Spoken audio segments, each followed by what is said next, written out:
አይነ ጥላ 14 ስቃዮችን በባህሪያችን ውስጥ ያስቀምጣል። አንደኛ ክብርህን ይጥላል፣ ክብርህን መጣል። መንፈሳዊ ክብርህን ከህይወት ውስጥ ሳታገኘው በምትቀርበት ጊዜ ከውጪ ክብርህን ስትፈልግ በብዙ መንገድ ትማስናለህ። ለምን አልተከበርኩም ብለህም ትሰቃያለህ። ክብርህን በራስህ ስጋዊ ፍላጎት ስትሻ አምባገነን፣ ክፉ፣ መሰሪ፣ ተንኮለኛና ጀብደኛ እንዲሁም ደግሞ ምስጢራዊ ሴረኛ ሰው ለመሆን ህይወትህን ጠላት ያዘጋጀዋል። ምክንያቱም መንፈሳዊ ክብርህ ከውስጥ ሲጠፋ ዝቅ ማለትን አልለመድክም፣ ቃልን መስማት አላዘወተርክም፣ የአባቶች መንፈሳዊ ጉዞና ረድኤት ለማወቅ ዝግጁ አይደለህም። ያን እንደ እውቀት ነው የምታየው እንጂ በውስጥ ህይወት ውስጥ በመታዘዝ መንፈስ ለመመራት አቅም የለህም። ስለዚህ መጀመሪያ ክብርህን ይጥላል። ያ ክብርህ መንፈሳዊ ክብር ነው። መንፈሳዊ ክብር ደግሞ በጸሎት በአምልኮት የሚያድግና እግዚአብሔርን ቃል በመስማት ሁል ጊዜ ህይወትን የሚያድስ መንፈሳዊ ጸጋ ነው። መንፈሳዊ ክብር ራሱ ክብር ራሱን የቻለ የህይወት መርህ ነው። ክብር እናትና አባትን አክብር የሚለው ቃል እድሜን እንደሚያስረዝም፣ ከታሪክ እንደሚያገናኝ፣ ከተስፋህና ወደፊት ከምትፈልገው ምርጫዎች ጋር በምርቃት በኩል ሰፊውን የህይወት ዋስትና ሊሰጥ የሚችል የመንፈስ ቅዱስ ጥባቆት ከህይወት እንዲኖር የሚያገዝ ነው። ክብርን ይጥላል። በኤሊ ዘመን የእግዚአብሔር ክብር ወድቆ ነበረ። ስለዚህ የኤሊ ልጆች የወለዱት ልጅ ስሙን ኤካቦድ ከቦድ ለኤሎሂም ለእግዚአብሔር ክብር ይግባው፣ ከቦድ ለኤሎሂም፣ ከቦድ ኤሎሂም ኢማኑ፣ ከቦድ ኤሎሂም ኢማኑ፣ የእግዚአብሔር ክብር ከኛ ጋር ይሁን። የእግዚአብሔር ክብር ከኛ ጋር ሲጎድል ከህይወታችን ጋር ልምምዶቻችን ስጋዊ ይሆናሉ። ስጋዊ ብቻ አይደለም መናፍስታዊም ይሆናሉ። ስለዚህ አይነ ጥላ በአንደኛ ደረጃ መንፈሳዊ ክብርህን ይጥልብሃል። ኤካቦድ የተወለደው የእግዚአብሔር ክብር ስለለቀቀ ታቦተ ጽዮን ተማረከች፣ ኃይሏ ስማለ። ክፉ ትውልድ እስኪያልቅ ድረስ የእግዚአብሔር ክብር አልተገለጠም። የ60ው ዘመን ትውልድ እስኪያልቅ ድረስ የእግዚአብሔር ክብርም ዝም ብሎናል። ምክንያቱም አምላክ የለም ብለን ነበር።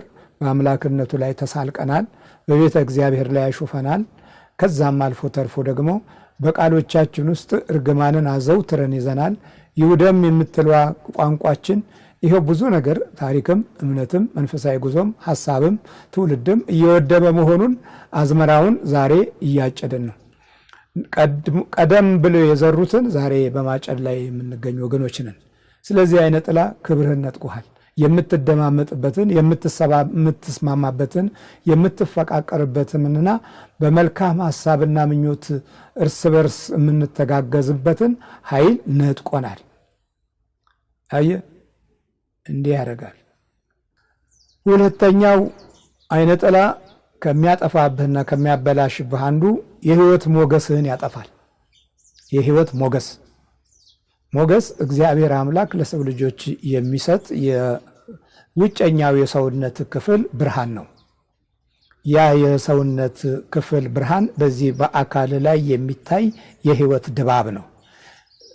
ያ ደግሞ በጠላት ላይ ትልቅ ድል የሚሰጥ የመንፈስ ቅዱስ ጥበቃን የሚያረጋግጥ ወደ ተስፋ የሚወስደውን መንገድ የሚያሳይ በቃሎችህ ውስጥ መንፈሳዊ ውበትን የሚያሳድር የመደመጥን፣ የመፈቀርን እና የመተሳሰብን የውስጥ የህሊና ሞራል የሚያበዛ የሚያደርገው ይሄ ሞገስ ነው። ሞገስ የሚለው መድኃኒታችን ኢየሱስ ክርስቶስ በሞገስ ያድግ ነበር።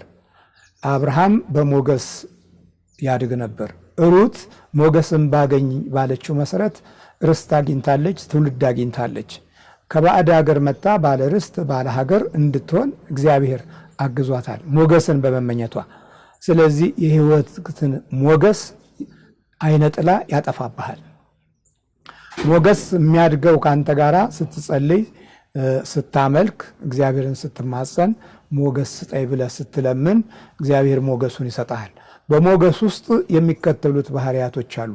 መደመጥ፣ መከበር፣ መፈቀር እና መታሰብ። መታሰቢያ ለዘላለም አይወድቅም። በሰዎች ልብ ውስጥ ተቀምጦ ይኖራል።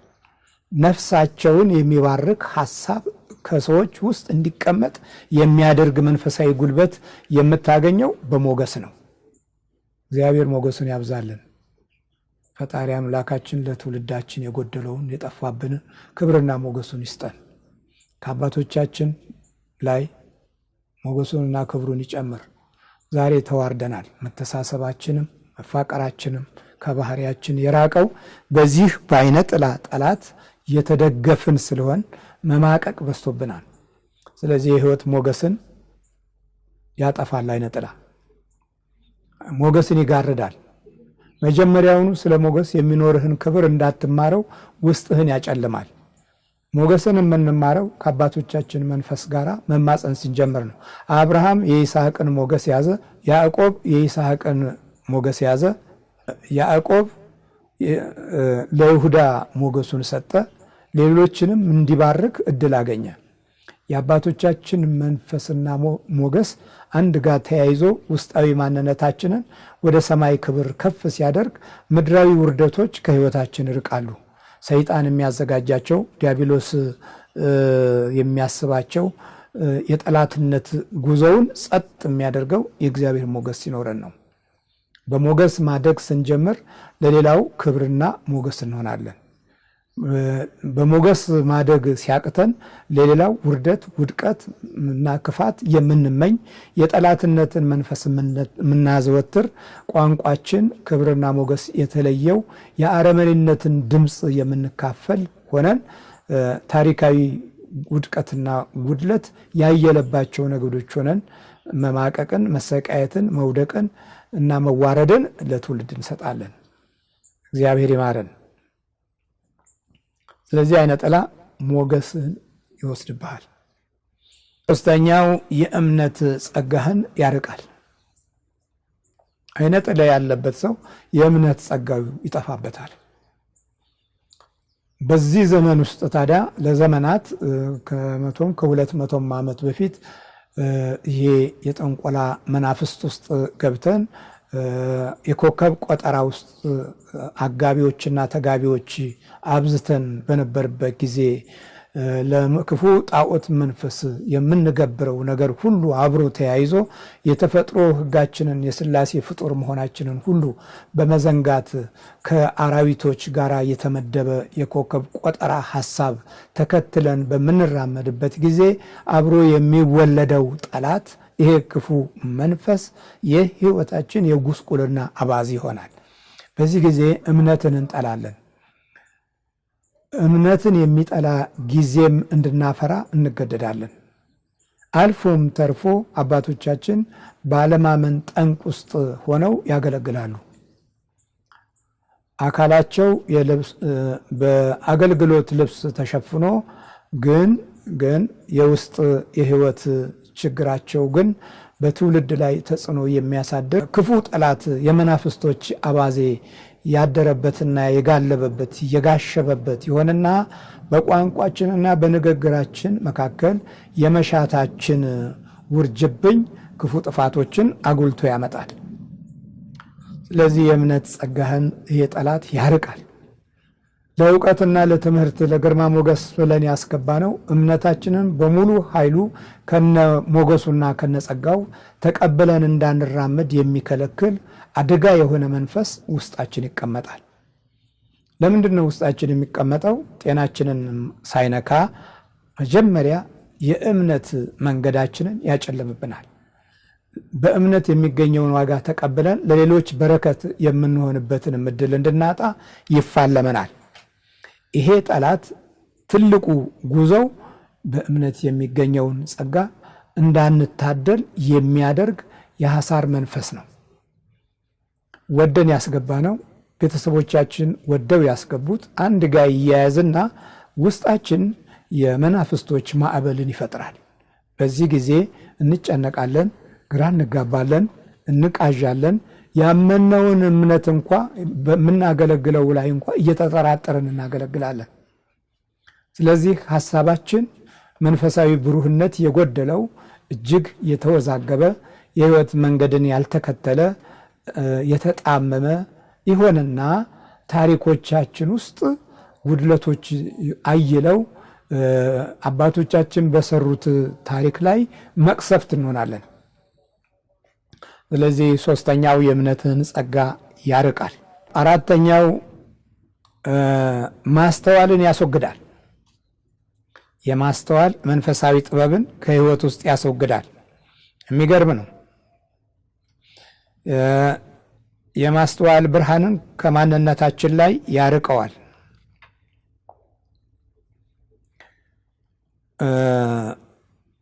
በቲቶ ምዕራፍ 3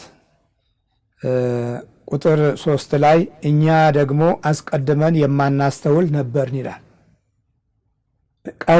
ቀድሞ የማናስተውል ነበር። በመናፍስት ጉዳት ውስጥ የገባው ትውልድ ባለማስተዋል ብዙ ጊዜ ወድቋል። የክፉ መንፈስ አይነ ጥላን በሙሴ ዘመን በምናይበት ጊዜ 12 ሰላዮች ከየነገዱ መርጦ ልኳቸው ነበር። ከ12ቱ 10ሩ አይነ ጥላ ይዟቸው ተስፋቸውን ማየት አቅቷቸው እያጉረመረሙ ተመልሰዋል። ከ10ሩ 2ቱ ብቻ ነበረ በተስፋው ቃል ኪዳን የቆሙት፣ ኢያሱና ካሌብ። ሌሎቹ በአብዛኛው በአይነ ጥላ የተጋረዱ፣ ለጠላት የሚያግዙ፣ የጠላትን ጉልበት የሚያበረታቱ ሆነው በመንፈሳዊ ሕይወት ጨንግፈዋል። እነዛም ወደ ቅድስት ሀገር ሳይሻገሩ በተጋረደው አይናቸው በምድረ በዳ ላይ ሞተው አልቀዋል። የተስፋይቱን የቃል ኪዳን ምድር ሳያወርሱ ለልጆቻቸውም ታሪክ ብክነት፣ ጉስቁልና፣ ውድቀት ሆነው የምሳሌነታቸው ጥፋት ጎልብቶ ጠፍተዋል። አያችሁ፣ አይነ ጥላ ይዟቸው ነው። አይነ ጥላ እንደ ቀልድ ዝም ብለህ አይኔን ጋርዶታል፣ ልቦናዬን ሰውሮታል ብቻ የምትለው አይደለም። አጠቃላይ ተስፋህን፣ ራእይህን ሁሉ፣ እምነትህን፣ ሞገስህን፣ ክብርህን የሚጋርድ ኃይል ነው። የምትናገርበትን ድምፅ የሚያጨልም ነው። የምታወራውንም ሐሳብ የሚያጎሳቁል ነው። ስለዚህ ማስተዋልህንም ያስወግዳል። አምስተኛ ተስፋህን ያመክናል። ተስፋ ትልቅ የህይወት መንገድ ነው። በተስፋው ነው ቅድስት ሀገርን ያገኙት። በተስፋ ነው እግዚአብሔርን ኃይልና ጥበብ የተረዱት። ቅዱሳን አባቶቻችን በእግዚአብሔር ተስፋ አድርገው ነው እሳት ውስጥ ገብተው ቅዱስ ገብርኤልን የሳቡት። በተስፋ ውስጥ ነው እምነት የሚታነጸው። ይሄን ሁሉ ያረቅብሃል። ስለዚህ ምን ይሆናል? ተስፋ ያጣ ትውልድ ሞቱን ይመኛል። ሁሉ ነገር እያለው ለመሞት ራሱን ያዘጋጃል። ምንም ነገር የሌለውም በመማረር ህይወቱ በድህነት፣ በቁስቆዛ፣ በመማቀቅ፣ በመሰልቸት፣ በመደንቆር ሰማያዊ የሆኑ ተስፋዎች ከውስጡ በመሟጠጥ ምክንያት ሞቱን ያጣድፋል። ልዩ ልዩ ለተፈጥሮው የውድቀት በሽታዎችን በራሱ ምኞት ከመናፍስት ጋር ይስባል። ስለዚህ አምስተኛው ተስፋህን ያመክላል። ስድስተኛ ራእይህን ያጨልማል። ራእይ ሁል ጊዜ ከእግዚአብሔር የምናገኘው ኃይል ነው። መገለጥን ዘወትር እየተመኘን በምንጸልይበት ጊዜ ትውልድ መንፈሳዊ መራቆት አይገጥመውም። የህይወት ውበቱን ጠብቆ ከታሪክ ጋር ይተባበራል። አልፎም ተርፎ አባቶቹ የሄዱበትን መንገድ በህይወት ውስጥ ያንጻል። ለሰማያዊ ተልእኮ ወደ ታች ዝቅ ብሎ ድሆችን፣ ምስኪኖችን ለማየት እድል ያገኛል። በመንፈሳዊ ጸጋም የተበረታታ የህይወት ቁመናን ይታደላል። ስለዚህ ይሄንን ራእይህን ያጨልምብሃል።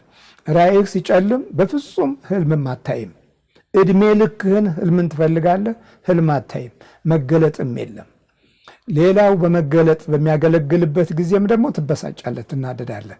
ስለዚህ ራእይህን ይከለክልብሃል፣ መገለጥን ይከለክልብሃል። መገለጥ የእምነትን ትልቅ ሞገስ የሚያበረታ ነው።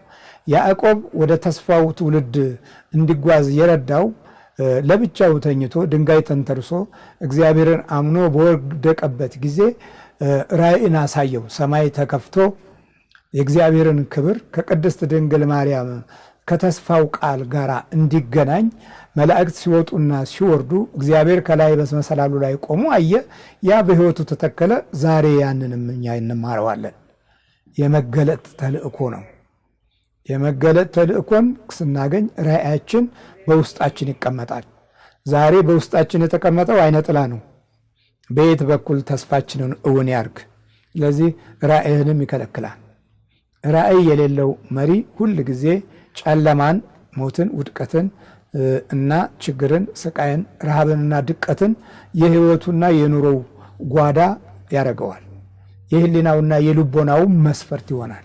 እነዚህ ሁሉ እዛ ውስጥ የሚቀመጡ የጉስቁልና ማህደሮች ሆነው ሲገለጡ ደግሞ በትውልድ ላይ አበሳ ነው የሚሆነው። ሰባተኛ እድልን ይዘጋል። አይነ ጥላ እድልን ይዘጋል። መልካም እድልን መረጠች አይደል ያለው ቅዱስ ሉቃስ።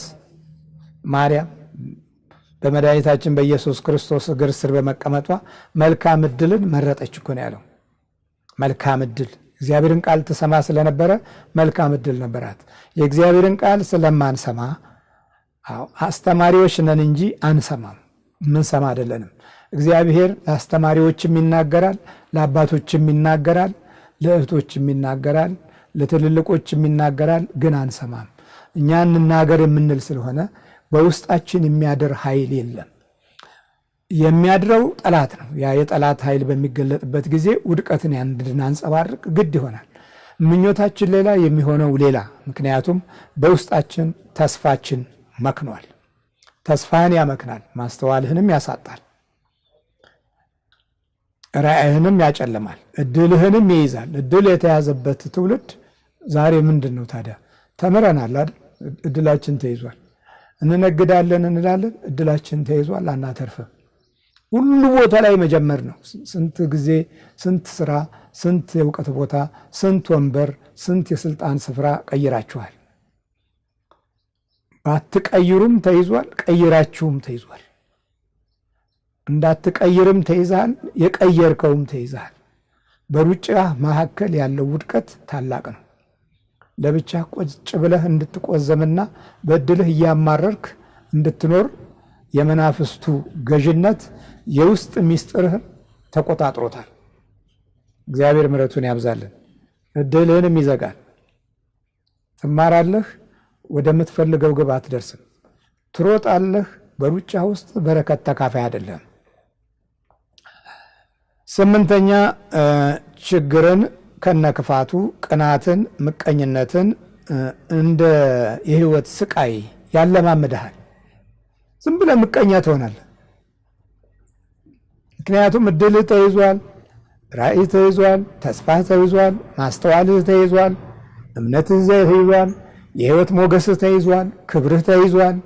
ስለዚህ ምንድን ነው የሚያደርግህ? ምቀኛ ነው። ምንም ስለሌለህ ባለው ላይ ትመቀኛለህ። ምንም የለህማ። የሚኖርህ ቁሳዊ ነገሮች ናቸው። በነዛ ቁሳዊ ነገሮችም በውስጥህ የእግዚአብሔር ኃይልና ጥበብ ከሌለ፣ ሞገሱና ጸጋው፣ ክብሩና ተስፋው፣ ራእዩና እምነቱ ከሌለ እንደሌለ አትቆጥርም። ስለዚህ ያለህን ትተህ ሌላው ላይ ያለውን ነው የምታየው። ያለህን ጫማ ትተህ የሌሎችን ጫማ ታያለህ። ያለህን ካልሲ ትተህ የሌላውን ካልሲ ታያለህ። ያለህን መኪና ትተህ የሌላውን መኪና ታያለህ። ያለህን ከብትና እንስሳ ኑሮ ዕቃ ትተህ የሌላውን ዕቃ ትቆጥራለህ። ውስጥህ ምቀኝነትን ያለማመድሃል።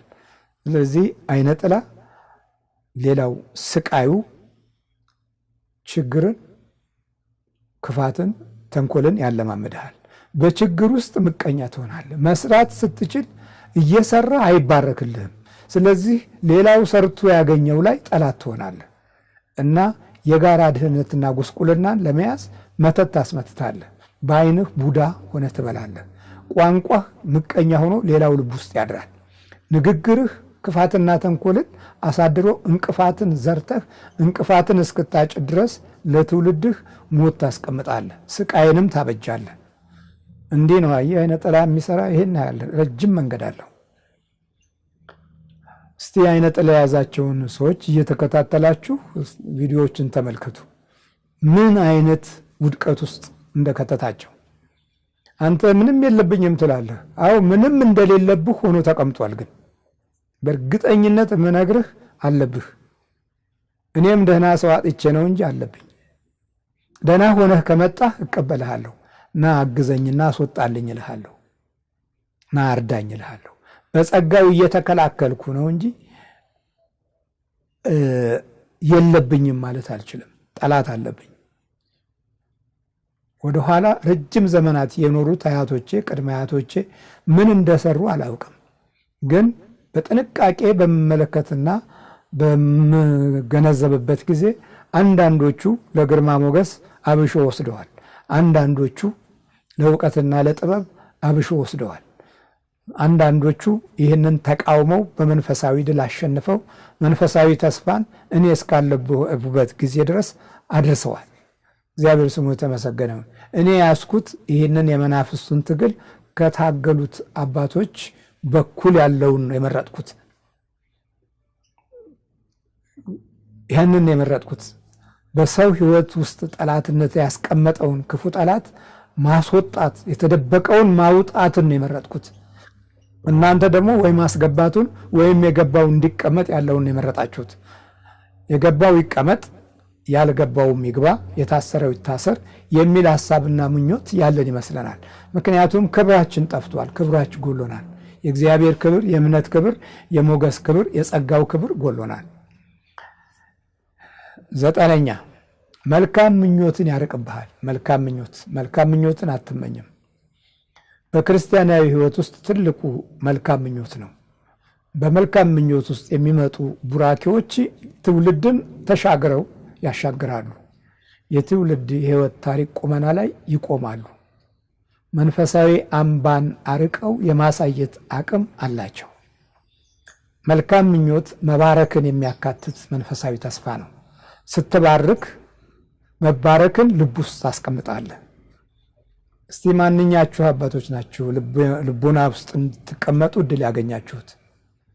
በየትኛው የፍቅር መንፈሳችሁ ነው ልቦና ውስጥ ለመቀመጥ እድል ያገኛችሁት? ስንቀርባችሁ ሐሜት ነው የምታስተምሩን። ስንጠጋችሁ ተንኮልንና ጥላቻን ነው የምትገልጹልን።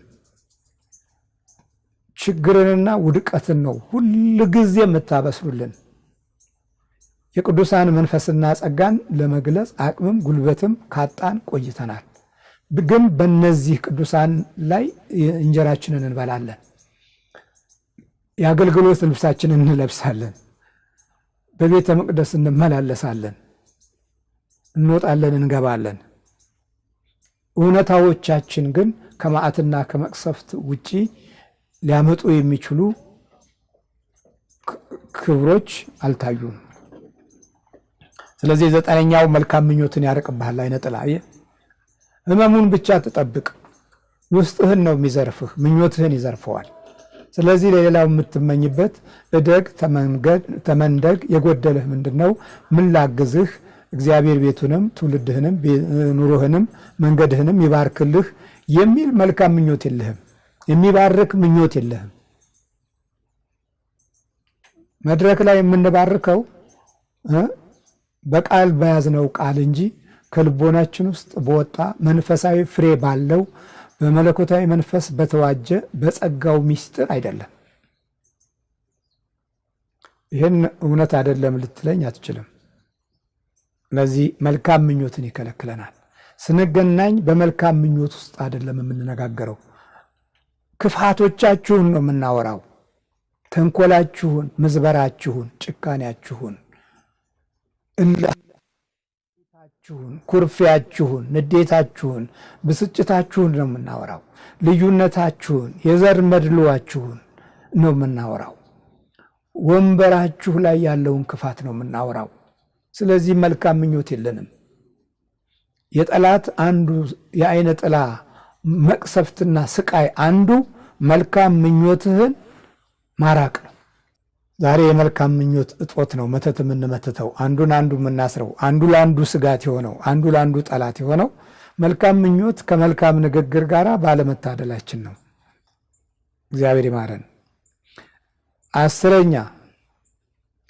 10ኛ የዝቅተኝነት ስሜት እንዲያድርብህ ያደርጋል። ዝቅተኛ ሰው ያንን ዝቅተኝነትን የምትሞላው በመኮፈስ ይሆናል፣ በማበጥ ይሆናል፣ በመነፋፋት ይሆናል። ትልቅ ነኝ የተማርኩ ነኝ በማለት ይሆናል። ያወቅኩ ነኝ፣ ብርቱ ነኝ፣ ግዙፍ ነኝ በማለት ላይ ይሆናል። ዝቅተኝነትን ለመሸፈን የራሳችንን ክብር እናለቅና የእግዚአብሔርን ክብር እንጥላለን። የዝቅተኝነት መንፈስ ያደረበት ሰው ሁል ጊዜ የውስጥ ሕይወቱ በጎደሎ ባህሪ የተሞላ ነው። ጎደሎነትን ከውስጥ ስታወጣ የሌላውንም ክብር ትነካለህ፣ የእግዚአብሔርንም ክብር ታዋርዳለህ። እግዚአብሔር የሰጠህንም ተስፋና ኪዳን ትጥላለህ። ከተሰጠህ በረከት ውጪ ትቆምና እርግማንን ታስተላልፋለህ። ስለዚህ የዝቅተኝነት ስሜትን ክፉ መንፈስ ያኖርብሃል፣ ዝቅ ያደርግሃል። ውስጥህን ይነጥቅህና ይቀማህና እውቀት አለኝ ትልና እውቀትን ይነጥቅብሃል፣ ዝቅ ትላለህ። ዕለት ዕለት ምኞትህ ሁሉ ኪሳራ የበዛበት ነው። የውስጥ መማቀቅ የባህሪ አንዱ ዕጣ ይሆናል። የዝቅተኝነት መንፈስ ከ60ው ዘመን ጀምሮ ትልቅ ቦታ ስለያዘ እርስ በርሱ ዝቅ ተባብሎ አንዱን አንዱ እየፈራ አንዱን አንዱ እየሰጋ ሞቱ አልቀረለትም። የርዕዮተ ዓለም ሰዎች በዝቅተኝነት መንፈስ ተጎዳድተዋል። አንዱን አንዱ ስለሚንቀው ነፍስህ በእኔ እጅ ታልፋለች ብለው ይዛዛቱበታል። ተዛዝተው አልቀዋል። አብዮተኞቹ ረጅሙን ዘመን ያሳለፉት በእልቂት ነው። ከተፈጥሮ ሞት ይልቅ ሰዎች ሕይወታቸውን ነጥቆ ያጠፏቸው ሰዎች በጣም ብዙ ናቸው። ታላላቅነት የአንድ ሰሞን ግልቢያና ሩጫ ሆኖ በሌላው ሰሞን ደግሞ በመለየት መቃብሩ እንኳ በማይታወቅ ሁኔታ በመጥፋት ተረጋግጦ የሞት ዘመንን አሳልፈናል። የዝቅተኝነት መንፈስ ነው። ያን ዝቅ እኔ እንዴት ዝቅ አረገኝ፣ ከፍ ያለው ለምን አቀለለኝ ብሎ ይናደዳል፣ ሕይወትን ይነጥቃል። ዝቅ ያለው በዚያ ዝቅታ ውስጥ ሲፈራ ሲቸር ሞቱንም ቁስቁልናውንም ውድቀቱንም ይቀበላል። እና አይነ ጥላ 10ኛውን የዝቅተኝነትን መንፈስ በባህሪ ውስጥ ሆኖ ራሱን ያገለግላል። 11ኛ አመለካከትህንና አስተሳሰብህን ያዛባል። አይነ ጥላ አመለካከትህንም አስተሳሰብህንም ያዛባል። አስተሳሰብህን ከውስጥ በኩል እርኩስ አድርጎ ያወጣዋል። አርክሶ ሲያወጣው አንተ የምትናገረው መልካም ይመስልሃል፣ ለሌላው ግን የሚደመጥ የሚከበር የሚወደድ አይደለም። ለምሳሌ በዘመናችን ያሳለፍነው ርዕዮተ ዓለሞች ከውስጥ በኩል እርኩስ ሆነው ነው የወጡት። ማህበራዊ ግንኙነታችን የተሻለ እንዲሆን የድህነት፣ የጉስቁልና፣ የድንቁርና፣ የነፃነት ጉዳዮች ላይ ትልቅ ትኩረት ሰጠን። የበለጸገ ድንቁርና የተለየው በረከት ያየለበት የተስፋ ትውልድ እንገነባለን ብለን ስንናገር ግን በውስጥ በኩል ያለው እርኩሱ ስለነበረ ቋንቋችንን የሐሳባችን መሄጃ መንገዱን ዘጋው። እኛ ብዙ አወራን፣ እሱ ግን ዘጋው። ለምንድን ነው የዘጋው ስንል የዘጋው አስተሳሰብህን ነዋ። አመለካከትህንም አስተሳሰብህንም ይዘዋል። የውስጥ ጥበቦችህ መንፈሳዊ ቅመም ያለበት አይደለም። በእምነት ተዋጅቶ በመንፈስ ቅዱስ የታጀበ አይደለም። ርቀቱም ከባህሪ ጋር በተዛመደ እና ከታሪክ ጋር የተያያዘ በእምነት ተዋጅቶ መንፈሳዊ ኃይልን ከፍታውን ባደላደለ መለኮታዊ ምሪት ውስጥ በገባ ሐሳብ ውስጥ አይደለም ያለው በተሰጠ ዕውቀት ነጮች በጫኑት ሳይኮሎጂና ነጮች ባቀበሉ የትንታኔ ርዕዮተ ዓለም ሐሳብ ውስጥ ሆነህ ያ የእውነቱ ነገር ውስጥ ቆርቁዞ ወደፊት ወጥተህ ተግባራዊ ሁን ስትለው አይሆንም። ለምን? ከሀገሪቱ ከምድሪቱ ከመንፈሱ እና አባቶች ካስቀመጡት በረከት ጋር የሚጣላ ነው፣ ፍጹም የማይገናኝ ነው። አየህ፣ አመለካከትህንም አስተሳሰብህንም ያዛባል። አመለካከት የውጭኛው እይታህንም የውስጥ አስተሳሰብህ ጋራ ወደፊት ሲገልጠው ጥላቻን እና ክፉ ባህሪያቶችን በአንተ ውስጥ ነግሶ እንዲኖር ውስጥን ያመቻቻል። በዛ ውስጥ የአይኖችህ አመለካከቶች፣ የስነ ልቦናህና የአእምሮህ አመለካከቶች ሲገለጡ ውድቀት ይሆናሉ። ትውልድ አያንጹ። ትምህርት ቤቶች እያሉን ለምን ዛሬ ደህየን?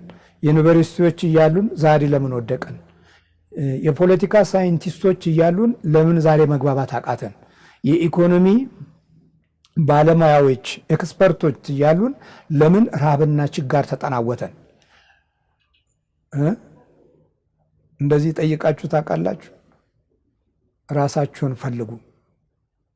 የአይነ ጥላ ግርዶሽ ማንነታችንን ከነሙሉ መቅሰፍቱ ዙሪያውን ከቦ ውስጣችን እንደ ጥንጣን ተበልቶ የተጎዳን ወገኖችና ህዝቦች ነን። 12ኛ በመዋለልና በመነሁለል ጊዜንና እድሜህን ያባክናል፣ ይቆጣጠርሃል። ዝም ብለህ ትዋልላለህ። አቤት አቤት መዋለል። በርዕዮተ ዓለም ዋለልን። አንድ ወቅት ሶሻሊዝም አልን፣ አብዮታዊ ዲሞክራሲ አልን፣ ኢሰፓኮ አልን፣ ኢሰፓ አልን፣ መኢሶን አልን፣ ኢጫት አልን፣ ኢሃፓ አልን፣ ወዝሊግ አልን፣ ምናል ማሌሪድ አልን። አቤት አቤት ያህላል ዋለልን። በሐሳብ ዋለን፣ በርዕዮተ ዓለም ዋለን፣ በአብዮት ዋለን፣ በዲሞክራሲ አብዮት ዋለልን፣ በምኞት ዋለልን፣ በእቅድ ዋለልን። አይነ ጥላ ይሄን ያህል ተቆጣጥሮናል። ላይ በምኞት ዋለልን፣ በአመለካከት ዋለልን። ስለዚህ ያሳለፍነው ያኖርነው ያስቀመጥነው እርግማንን ሆነ፣ ውድቀትን፣ እልቂትን ሆነ፣ ፍጅትን፣ መለያየትን፣ ዘረኝነትን ሆነ። እንዲህ እየዋለልክ የዲያብሎስን አሰራር በምድርህ ላይ ታሰፋለህ። በመዋለልና በመነሁለል ጊዜህን ትጨርሳለህ። 13ኛ ቤተሰብንና ዘርን ይቆጣጠራል። ከዛ በኋላ የክፉ ዘር ይባላል። 14ኛ በመጨረሻ መቅኖ ያሳጣሃል፣ መቅኖ ቢስ ያደርጋል። ዛሬ የአይነ ጥላ ጉዳቶች በመቅኖ ቢስነት ህይወት ውስጥ እንድንወድቅ እድሉን እንዲከፍት ራሳችንን ከጸሎት አርቀናል፣ ከምስጋናው ተስፋ አርቀናል፣ ከቃል ኪዳኑ ውበትና ከቸርነቱ ብርሃን ተለይተናል። ስለዚህ እግዚአብሔር ለኛ ያለውን መንፈሳዊ ጥበብና ጸጋ ረስተናል። ስለዚህ አይነ ጥላ 14 የህይወት ስቃዮችን በማንነታችን ውስጥ ያስቀምጣል። ስለዚህ ወገኖቼ ከባድ ነው የአይነ ጥላ መንፈስ። ወደ ኋላ ለማየት እድሉን ስላጣን የዛሬውን ብቻ ስለምንመለከት በዛሬው ጉዳታችን ላይም ሳይንሳዊ ትንተና ስለምንሰጥ በተማርነውና በተነገረን ሐሳብ ውስጥ ራሳችንን ስለምንቀምር በዛ ጎዳና ውስጥ እይታችን ወደ ውስጥ ሆኖ ከመናፍስት አንጻር የመጣብንን ውርደት ለመቀበል ስለማንፈልግ ውጫዊ የርዕዮተ ዓለም ትንተና እየሰጠን መናፍስትን በማንነታችን ላይ ዘላቂ የሆነ ቦታ ሰጠነው ወድቀናል። እግዚአብሔር ምሕረቱን ያብዛልን። ይህንን አይነ ጥላ በምን እንቋቋመዋለን? የምንቋቋመው የዕለት አምልኮ ሲኖረን ቃለ እግዚአብሔርን ዘወትር ስናደምጥ፣ ሰባኪ ብቻ ሳይሆን ስንሰበክም ጭምር ራሳችንን ስናይ፣ ልቦናችንን በፍቅር ስንዋጅ፣ ወንድሜ፣ እህቴ፣ አባቴ፣ እናቴ የሚል መንፈሳዊ ክብር ስንይዝ፣ ከዛ በኋላ መግባባት ስንጀምር የውስጥ ጠላታችን የነበረውን ፉከራ እናቆመዋለን። በዚህ ጊዜ የአምልኮት ጊዜ ሲኖረን ስንሰግድ ጠዋት 21 ጊዜ ስንሰግድ ጸሎታችንን ጸልየን፣ አርጋኖንን ጸልየን፣ መዝሙረ ዳዊትን ጸልየን፣ መጨረሻው በስግደት ጌታ ሆይ ሰማይ ቃልህን ስጠን ስንል፣ ልቦናችንን አብራልን ብለን ስንማጸን፣ በዚህ ጊዜ የእግዚአብሔር ክብርና ኃይል በማንነታችን ውስጥ ቦታ ይይዛል። ከዛ በኋላ የአባቶቻችን ልጆች እንሆናለን። የቁጣ ልጆች አንሆንም። የማያስተውሉ ወገኖች አንሆንም። የጥፋት ልጆች አንሆንም። እዚህ ላይ እኛ ደግሞ አስቀድመን የማናስተውል ነበርን፣ የማንታዘዝ፣ የምንስት፣ ለምኞትና ለልዩ ልዩ ተድላ እንደ ባሪያዎች የምንገዛ፣ በክፋትና በምቀኝነት የምንኖር፣ የምንጣላ፣ እርስ በርሳችን የምንጠላላ ነበርን አለ። ይሄ ቅዱስ ጳውሎስ ለቲቶ በጻፈ ጊዜ የቲቶ መልእክት ነው። ቲቶ ተቀብሎ ደግሞ ለኛ የጻፈልን ነው። ግን ዛሬኛ ይሄ ነን። ነገር ግን የመድኃኒታችንን የእግዚአብሔርን ቸርነት እና ሰውን መውደዱ በተገለጠ ጊዜ እንደ ምሕረቱ መጠን ለአዲስ ልደት በሚሆነው መታጠብና በመንፈስ ቅዱስ በመታደስ አዳነን እንጂ እኛ ስላደረግነው በጽድቅ ስለነበረ ስራ አይደለም ማለት ነው። በመንፈስ ቅዱስ በመታደስ አዳነን ይላል መድኃኒታችን ኢየሱስ ክርስቶስ። ይሄም ማዳን ዘንግተው አባቶቻችን ጣዖት ውስጥ ገቡ፣ መናፍስትን አጋዥ አደረጉ፣ አቡደ ነገሥት ቆጠሩ፣ የኮከብ ቆጠራን መንገድ የእውቀት ጥበብ አደረጉ። ከዛ በኋላ ዓይነ ጥላ ያዘህ፣ ጨሌ ሲጨለጭሉ ተወለድክ። የቀድሞቹ ለተለያየ አይነት ጥበብ ብለው ራሳቸውን ለመናፍስት ሰጠውና ገብረው ከነሱ ተገኘህ። ከዛ በኋላ ዓይነ ጥላ በውስጥ አለ። ስትማር ተምሯል፣ ስታጠና አጥቷል። ዜማ ስትማር አብሮ ዜማ ተምሯል። ቅዳሴ ስትማር አብሮ ቅዳሴ ተምሯል። ስትሰብክ አብሮ ይሰብካል። ስትናገር አብሮ ይናገራል። ግን ምን አለ? በረከት የለህም፣ ሞገስ የለህም፣ ጸጋ የለህም። ምክንያቱም በዓይነ ጥላ ቋንቋህን ታጠፈዋለህ። ምን አይነት ቋንቋ? ወንድምህን ታማለህ፣ ትጣላለህ፣ ትጠላለህ። ታዲያ እዚህ ጋር ቀድሞ ከነበረው የጥላቻ መንፈስና ሕይወት በምን ተለየን እንዴ? የማንታዘዝ ነን። ስለማንታዘዝ ፍቅር የለንም። ለምን አዘዛችሁን ብለን የምናኮርፍ ነን። ወደ ታች ዝቅ ብለን በጸሎተ ሐሙስ እግር አጥበን እኮ በሌላው ጊዜ በፋሲካው እግር የምንቆርጥ እኮ ነን። ያ ምሳሌውን ብቻ የምንተገብር እንጂ ይሁንታነቱን የማናሳይ እኮ ነን። ጉደኞች አይደለን እንዴ? አሁን እርስ በርሳችሁ ስትነጋገሩ ውስጣችሁ መሸመቅ የለም፣ ተንኮል የለም፣ ንቀት የለም። ይሄ ርኩሰት እኮ ነው። በመኖር ውስጥ የህይወት ርኩሰት እኮ ነው። በአገልግሎት ውስጥ የህይወት እኮ ርኩሰት ነው። ትተቻችሁ የለም፣ ትተሰዳደቡ የለም።